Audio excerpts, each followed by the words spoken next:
Hi friends, அனைவருக்கும் வணக்கம். Friends, நான் உங்கள் குமார் பேசுகிறேங்க. இன்றைக்கி நம்ம என்ன பார்க்க போகிறோம்னா, 8ஆம் வகுப்பு அறிவியல் புத்தகத்தில் காந்தவியல் அப்படிங்கிற ஒரு பாடம் இருக்குது. இந்த பாடத்திலிருந்து நம்ம கேள்வி பதில்களை பார்க்க போகிறோம். பாடத்துக்குள்ளே இருந்து 27 கேள்வியை கொண்டு வந்திருக்கேங்க. பாடத்துக்கு பின்னாடி இருக்கிற புக் பேக் கொஷின் அதில் பார்த்தீங்கன்னா கிட்டத்தட்ட ஒரு 14 கேள்வி இருக்குது. மொத்தம் பார்த்தீங்கன்னா 41 கேள்வி இருக்குதுங்க. இந்த 41 கேள்வியையும் நல்லா பார்த்து வச்சுக்கோங்க ஃப்ரெண்ட்ஸ். இதை தாண்டி கேள்வி வர வாய்ப்பு இல்லைங்க. இதே மாதிரி மற்ற பாடங்களுக்கும் நம்ம வீடியோ போட்டிருக்கோம். அதுக்கான லிங்க் எல்லாம் ஃபஸ்ட்டு கமெண்ட்டில் இருக்குது. வீடியோவை பாருங்கள், பிடிச்சிருந்தால் லைக் பண்ணுங்கள், கமெண்ட் பண்ணுங்கள், உங்கள் ஃப்ரெண்ட்ஸ்க்கு ஷேர் பண்ணுங்கள். அப்புறம் அந்த லிங்க் மூலமாக மற்ற வீடியோக்களையும் பார்த்துருங்க. கிட்டத்தட்ட 70க்கும் மேற்பட்ட வீடியோ போட்டிருக்கோம். எல்லாத்தையும் பார்த்து யூஸ் பண்ணிக்கோங்க ஃப்ரெண்ட்ஸ். சரி, ஓகே, நம்ம இன்றைய வீடியோக்குள்ளே போகலாங்க. ஃபஸ்ட்டு கேள்வி, வலிமையான இயற்கை காந்தம் எது? காந்தத்திலேயே இயற்கை காந்தமும் இருக்குது, செயற்கை காந்தமும் இருக்குது. இங்கே என்ன கேட்குறாங்கன்னா, வலிமையான இயற்கை காந்தம் எதுன்னு கேட்டிருக்காங்க. இதுக்கான பதில் மேக்னடைட். வலிமையான இயற்கை காந்தம் மேக்னடைட். இரண்டாவது கேள்வி, இரும்பு ஆக்சைடு எனப்படுவது எது? இரும்பு ஆக்சைடு எனப்படுவது எது? மேக்னடைட்டு தான், இரும்பு ஆக்சைடு. மூன்றாவது கேள்வி, செயற்கை காந்தம் தயாரிக்க பயன்படும் உலோகங்கள் எவை? செயற்கை காந்தம் தயாரிக்க பயன்படும் உலோகங்கள் எவை? இரண்டை பயன்படுத்துகிறாங்க. ஒன்று நியோடினியம், இதை பயன்படுத்துகிறாங்க. சமாரியம், இதையும் பயன்படுத்துகிறாங்க. நியோடினியம் இதையும் சமாரியம் இதையும் பயன்படுத்துகிறாங்க. அடுத்து நான்காவது கேள்வி, அதிக இரும்பு கொண்ட தாது எது? தாதுன்னா என்னன்னு உங்களுக்கு தெரியும் இல்லைங்களா? அதாவது எந்த பொருள்லேருந்து அதிகமான இரும்பு எடுக்க முடியுதோ அதைத்தான் தாதுன்னு சொல்லுவாங்க. 69% அளவுக்கு இரும்பை கொண்டிருக்கிற தாது அப்படின்னா அது ஹேமடைட்டு தான். ஹேமடைட்டில் 69% இரும்பு இருக்குது. அடுத்து ஐந்தாவது கேள்வி, காந்தவியல் என்னும் அறிவியல் பிரிவு உருவாக காரணமானவர் யார்? காந்தவியல் என்ற அறிவியல் பிரிவு உருவாக காரணமானவர் வில்லியம் கில்பர்ட். William Gilbert. ஆறாவது கேள்வி, பூமி மிகப்பெரிய காந்தம் என்று வலியுறுத்தியவர் யார்? இந்த பூமியே மிகப்பெரிய காந்தம்தான் அப்படின்னு ஃபஸ்ட்டு சொன்னவர் யார்? அதுக்கும் பதில் வில்லியம் கில்பர்ட் தான். அடுத்து ஏழாவது கேள்வி, தி மேக்னடைட் என்னும் நூலை வெளியிட்டவர் யார்? காந்தத்தை பற்றி ஆராய்ச்சி பண்ணிவிட்டு அதை தி மேக்னடைட் அப்படிங்கிற புத்தகமாக வெளியிட்டவர் வில்லியம் கில்பர்ட் தான். அடுத்து எட்டாவது கேள்வி, ஒரு காந்தத்தை சுற்றி காந்த விளைவு அல்லது காந்த விசை உணரப்படும் பகுதிக்கு என்ன பேர்? ஒரு காந்தத்தை சுற்றி காந்தத்துடைய விளைவோ காந்தத்துடைய விசையோ உணரப்படுதுன்னா அதுக்கு பெயர் காந்த புலம். காந்த புலம். அடுத்து ஒன்பதாவது கேள்வி, காந்த புலத்தின் அலகு என்ன? காந்த புலத்தை குறிப்பிட பயன்படும் அலகு என்ன? இரண்டை பயன்படுத்துவாங்க. ஒன்று டெஸ்லா, இன்னொன்று காஸ். இரண்டை பயன்படுத்துவாங்க. டெஸ்லாவும் வரும், காஸ் அப்படிங்கிறதும் வரும். அடுத்து 10வது கேள்வி, ஒரு டெஸ்லா என்பது என்ன? ஒரு டெஸ்லா என்பது என்ன? இதுக்கான பதில் 10,000 காஸ். 10,000 காஸ் சேர்ந்தது தான் ஒரு டெஸ்லா.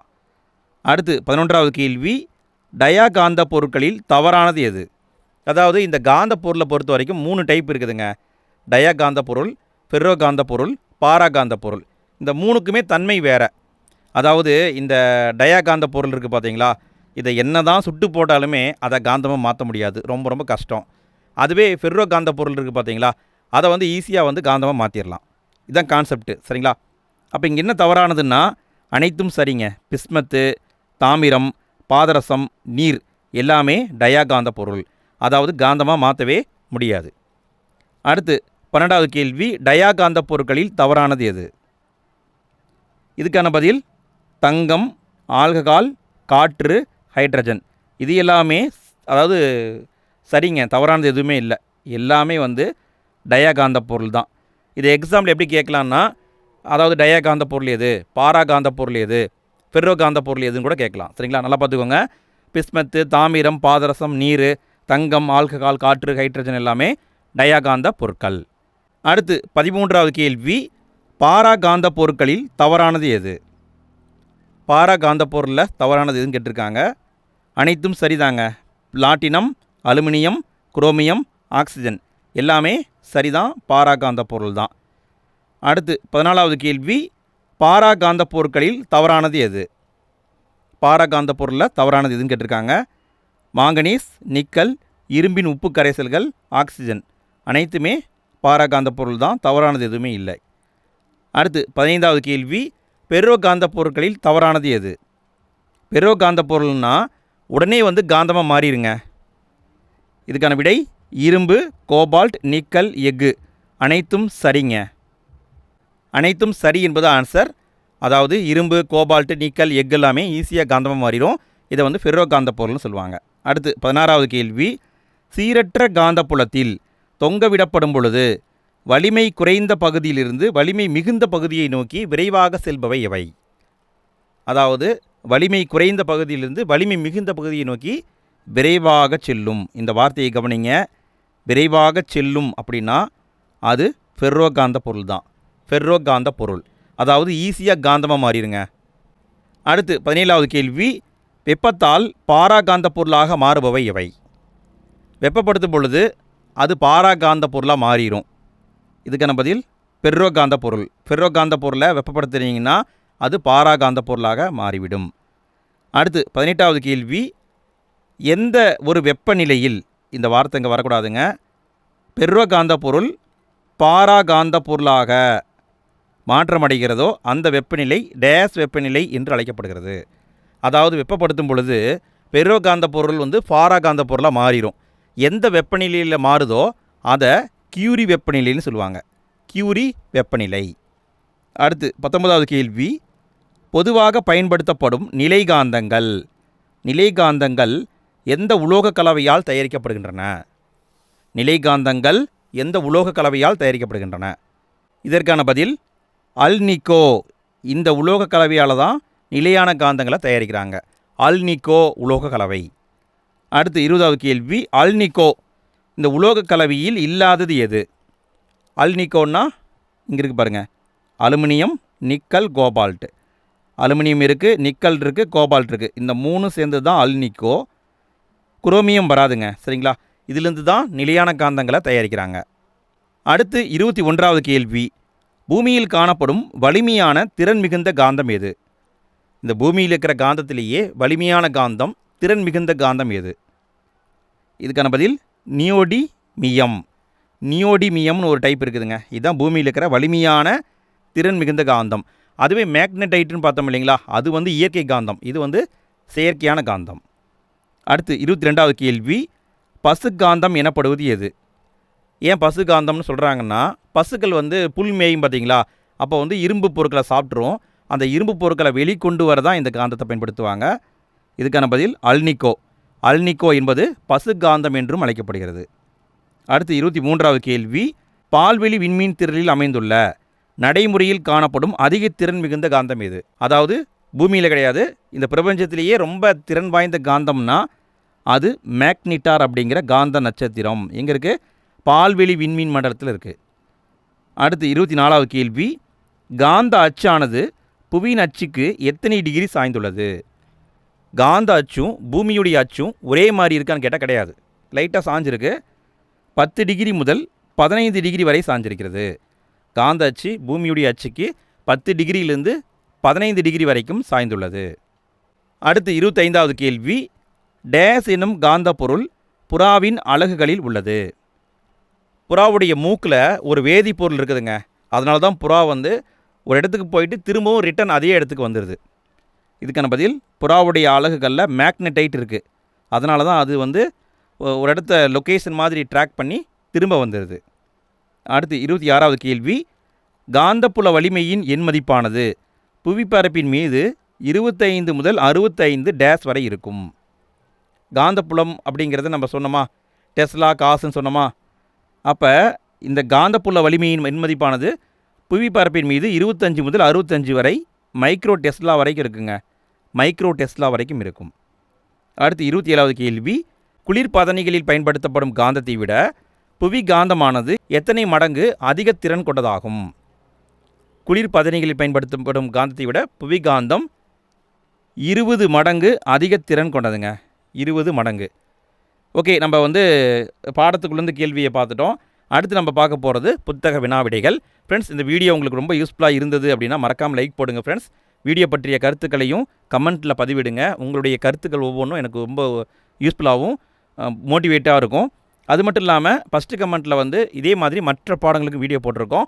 அதுக்கான லிங்க்கை கொடுத்துருக்கேன், கிளிக் பண்ணி பார்த்துக்கோங்க. அடுத்து நம்ம பார்க்க போகிறது புத்தக வினாவிடைகள். ஃபஸ்ட்டு பார்க்க போகிறது சரியான விடையை தேர்ந்தெடுத்து எழுதுக. 28வது கேள்வி, பின் வருவனவற்றுள் காந்தத்தால் கவரப்படும் பொருள் எது? ரொம்ப சிம்பிள் தான். காந்தத்தால் கவரப்படும் பொருள் இரும்பு மற்றும் எஃகு. இரும்பு மற்றும் எஃகு. அடுத்து 29வது கேள்வி, கீழ்காணும் ஒன்று நிலைத்த காந்தத்திற்கு எடுத்துக்காட்டாகும். நிலையான காந்தத்துக்கு எது எடுத்துக்காட்டுங்க? இதுக்கான பதில் நியோடிமியம். நியோடிமியம் என்பது நிலையான காந்தத்திற்கு ஒரு எடுத்துக்காட்டாகும். அடுத்து 30வது கேள்வி, ஒரு சட்ட காந்தத்தின் தென்முனையும் யூவடிவ காந்தத்தின் வடமுனையும் என்ன ஆகும்? ஒரு சட்ட காந்தத்துடைய தென்முனையை எடுத்துக்கிறீங்க, ஒரு யூவடிவ காந்தத்துடைய வடமுனையை எடுத்துக்கிறீங்க. என்ன கான்செப்ட்னா, தென்முனை வடமுனை, அதாவது எதிர் துருவங்கள் ஒன்றை ஒன்று கவரும். இதுதான் கான்செப்ட்டு. அது என்ன டைப்பாக இருந்தாலும் சரிங்க, வட்டமாக இருக்கலாம், சதுரமாக இருக்கலாம், செவ்வகம், எந்த வடிவத்திலாம் இருக்கலாம். காந்தத்துடைய எதிர் துருவங்கள் ஒன்றை ஒன்று ஈர்க்கும், ஒத்த துருவங்கள் ஒன்றை ஒன்று எதிர்க்கும். அடுத்து 31வது கேள்வி, கற்பனையான புவி காந்தப்புலம் எந்த வடிவத்தை போன்றது? கற்பனையான புவி காந்தப்புலம் எந்த வடிவத்தை போன்றது? சட்ட காந்தம் வடிவத்தை போன்றது. சட்ட காந்தம். அடுத்து 32வது கேள்வி, எம்ஆர்ஐ என்பதன் விரிவாக்கம் என்ன? எம்ஆர்ஐ என்பதன் விரிவாக்கம் என்ன? இதுக்கான பதில் மேக்னெட்டிக் ரிசோனன்ஸ் இமேஜிங். இதை எக்ஸாமில் கேட்க வாய்ப்பு இருக்குதுங்க. விரிவாக்கத்தையும் எக்ஸாமில் கேட்பாங்க. எம்ஆர்ஐ என்பதன் விரிவாக்கம் மேக்னெட்டிக் ரிசோனன்ஸ் இமேஜிங். அடுத்து 33வது கேள்வி, காந்த ஊசி டேஸாக பயன்படுகிறது. காந்த ஊசி என்னவாக பயன்படுகிறது? காந்த விசை கோடுகளை வரையவும் பயன்படுது, காந்த புலத்தின் திசையை கண்டறியவும் பயன்படுது, கடல் பயணத்துக்கும் பயன்படுகிறது. அப்போ விடைன்னு பார்த்தீங்கன்னா மேற்கண்ட அனைத்தும் என்பது ஆன்சர். அடுத்தது கோடிட்ட இடங்களை நிரப்புக. காந்தத்தின் வலிமை அதன் முனைகளில் அதிகமாக இருக்கும். ஒரு காந்தம் 2 முனைகளை கொண்டது. வடமுனை தென்முனை 2 முனை கொண்டது. மின்சார உற்பத்திக்கு பயன்படும் காந்தங்கள் டைனமோ. கனமான இரும்பு பொருட்களை உயர்த்த பயன்படுவது மின்காந்தங்கள். தடையின்றி தொங்கவிடப்பட்ட காந்தம் எப்பொழுதும் பூமியுடைய வட தென் முனைகளை நோக்கி தான் இருக்கும். அடுத்தது பொறுத்துக. சரியாக பொறுத்துனுங்க. இதுக்கான பதில் மேக்னடைட் அப்படிங்கிறது இயற்கை காந்தம். ஒரு சிறு சுழலும் காந்தம் என்பது காந்த ஊசி பெட்டி. கோபால்ட் என்பது ஃபெர்ரோ காந்த பொருள். வலைப்பரப்புகள் என்பது காந்த விசை கோடுகள். பிஸ்மத் என்பது டயாகாந்த பொருட்கள். அடுத்து 40வது கேள்வி, கீழ்காணும் கூற்றுகளை ஆராய்ந்து சரியான ஒன்றை தேர்வு செய்க. கூற்று, இரும்பு துருவல்களின் செறிவு காந்த துருவ பகுதிகளில் அதிகம். இரும்பு துருவல் இருக்குது பார்த்தீங்களா, அதை எடுத்து போட்டு ஒரு காந்தத்தை வச்சிங்கன்னா அதனுடைய துருவ பகுதியில் தான் அதிகமாக ஒட்டிக்கும். கரெக்டு. காரணம், காந்தங்கள் மிகவும் கூர்மையானவை. இது தப்பு. ஏதாவது லாஜிக் இருக்கா? லாஜிக் கிடையாது. என்ன காரணம்னா, காந்தத்துடைய முனைகளில் தான் ஈர்ப்பு விசை அதிகமாக இருக்கும். அப்போ இங்கே பார்த்தீங்கன்னா கூற்று சரி, ஆனால் காரணம் தவறு. அடுத்து 41வது கேள்வி, கடைசி கேள்விங்க. கீழ்காணும் கூற்றுகளை ஆராய்ந்து சரியான ஒன்றை தேர்வு செய்க. கூற்று, புவியின் காந்தப்புலம் அதன் உள்ளகத்தில் உள்ள இரும்பினால் உருவாக்கப்படுகிறது. காரணம், உயர் வெப்பநிலையில் ஒரு காந்தமானது அதன் காந்த பண்பினை இழக்கும். அதாவது இதுவும் சரிங்க, இதுவும் சரி, இதுவும் சரி. ஆனால் ரெண்டுக்கும் விளக்கம் இருக்கான்னு கேட்டால் ரெண்டுக்கும் சம்மந்தமே கிடையாது. அப்போ கூற்று காரணம் சரி, சரியான விளக்கம் அல்ல என்பது ஆன்சர். ஃப்ரெண்ட்ஸ், நம்ம இந்த வீடியோவில் மொத்தம் 41 கேள்வியை பார்த்துருக்கோங்க. எக்ஸாமில் வரக்கூடிய மிக முக்கியமான கேள்விகளை தான் நான் கொண்டு வந்திருக்கேன். வீடியோ பிடிச்சிருந்தால் லைக் போடுங்க. உங்களுடைய கருத்துக்களை கமெண்ட்டில் பதிவு பண்ணுங்கள். உங்கள் ஃப்ரெண்ட்ஸ்க்கு ஷேர் பண்ணுங்கள். ஃபஸ்ட்டு கமெண்ட்டில் மற்ற பாடங்களுக்கான லிங்கை கொடுத்துருக்கேன், கிளிக் பண்ணி பாருங்கள் ஃப்ரெண்ட்ஸ். அடுத்த வீடியோவில் சந்திப்போம். அனைவருக்கும் நன்றி.